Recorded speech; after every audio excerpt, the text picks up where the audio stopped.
How did you come across MaxIQ Space? So we were first introduced to MaxIQ via the ThinSat program offered by Virginia Space a few years ago. And that was a program for which we were all partnered to work with the xChip kits. And the kits were the introductory level payload offered to schools for integration into tiny slice of bread sized spacecraft that were furnished by the program. And so it was a very easy way for first-time schools in space to click together a usable, interesting scientific payload for a real spacecraft without getting too bogged down in a lot of circuit board design or getting derailed by a little bit of a learning curve involved in soldering. We could have schools that wanted to get into space for the first time just click together a payload and start getting science data on the ground, and then eventually science data from orbit. And that's how we first used the xChips. We proceeded through the one-year ThinSat program, and we started playing with the xChip sensors.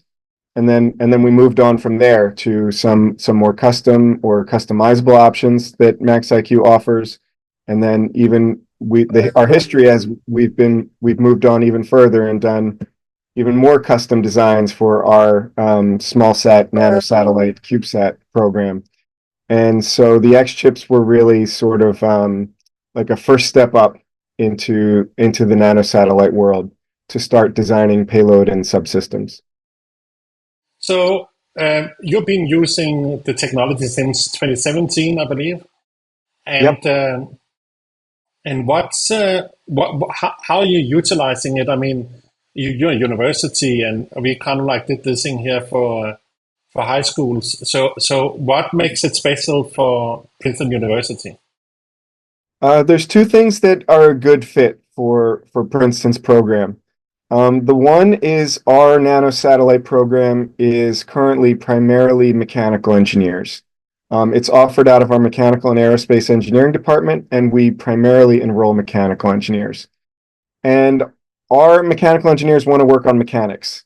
They want to work on the spacecraft vehicle, they want to work on the bus, they want to work on the structure, they want to work on deployments, but nanosatellites are inescapably electromechanical projects. And so the xChips, because we can rapid prototype circuit boards and electronics and sensors and microcontrollers, we can just click them together. We can do pretty robust electromechanical projects just by clicking together the xChips, but still save time in the school year to prioritize all the other aspects of small satellite design. So we don't have to spend all of our time doing circuit board design and soldering. We can diversify into the full multidisciplinary field of nanosatellite design because the xChips let us rapid prototype the electronics of the project so quickly and easily.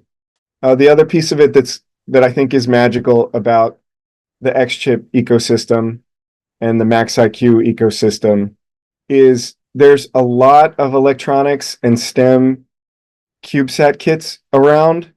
There are almost a dime a dozen, but MaxIQ is the only provider that I know who really prioritizes the big goal of trying to get their kits on big launches.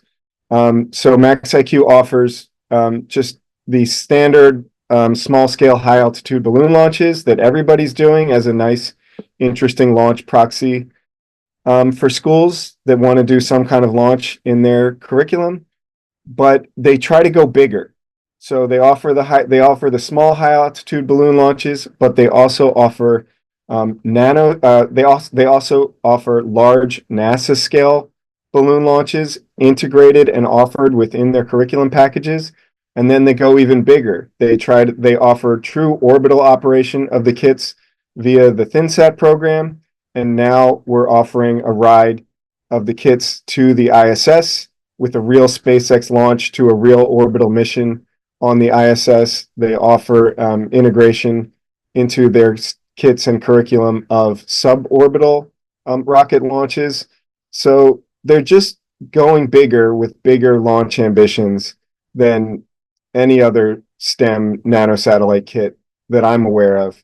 And that's really gravy for us because the students really get motivated to be on a real rocket launch or a real giant NASA balloon launch, rather than a small scale balloon launch conducted in the football field, out back of the school.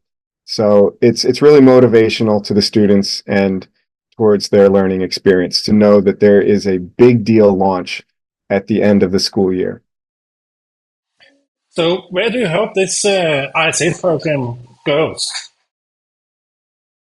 So our new ISS program that Princeton is enrolled in MaxIQ's new ISS program. We're customers of the program and we bought a few launch slots on the first launch. It is, to my knowledge, the cheapest, easiest, most accessible ticket to a real SpaceX launch into real orbit. And so I see it, I hope it expands. I hope we do follow-on cycles. I hope we expand enrollment. And because every school in the world that I know of that does any kind of STEM wants to launch something into space for the first time. And I think, we're at a unique point in history where that's actually doable by almost any school. But I think that the MaxIQ ISS program is the cheapest, easiest first time ticket to space for schools. So I hope schools that are looking to get into space for the first time look at it as a really accessible way to do so. And then it's a nice stepping stone to move on to other CubeSat or nanosatellite ambitions for any school that wants to get into CubeSats. There's a very steep learning curve, and it's pretty hard to go from 0 to 100 in the CubeSat discipline. But getting your first experience in space and getting your first student handiwork into space via MaxIQ's ISS program is a really easy, really affordable, accessible first-time stepping stone into space. So I just hope it expands, and I hope it helps. I hope it helps a lot of schools get into space for the first time. Great. Thanks, Mike. I think that's it.